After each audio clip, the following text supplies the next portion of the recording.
that's an area, that's a space I'm very, very excited about. And as we go forward, we have to be mindful that there are a number of companies and governments who are keen on these trends, and everyone has different purposes, right? So when you look at the state of the industry, and you look at the world today, there's obviously big tension between, some of the big heavyweights like US and China. Right? So if you go to China right now, they have cameras everywhere, okay?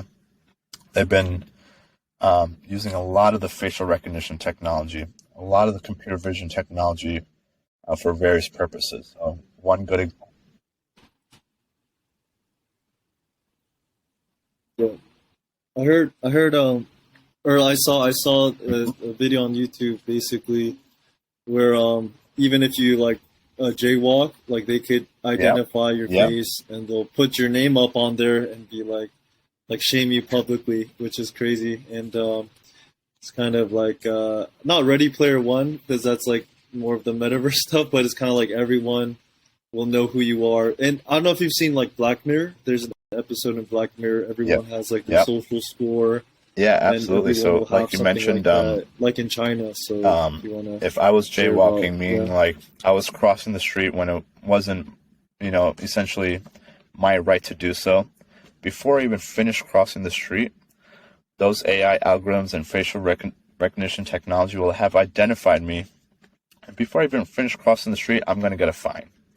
I'm going to get fined against my account. I'm going to have to pay penalties. And as you mentioned, they're already developing the social credit score system.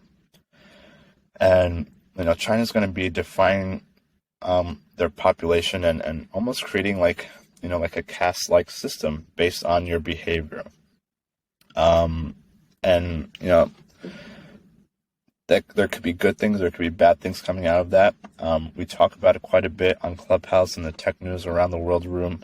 When you look at the high level playing field between US and China, like China has almost no regulation in terms of privacy.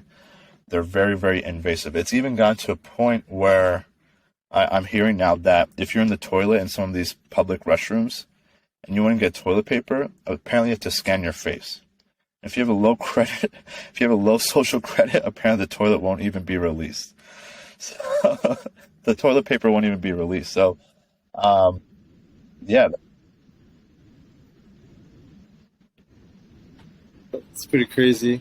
So everything. So is it like, what determines your social credit? Is it like if you committed any crimes, or like what makes you have high social credit?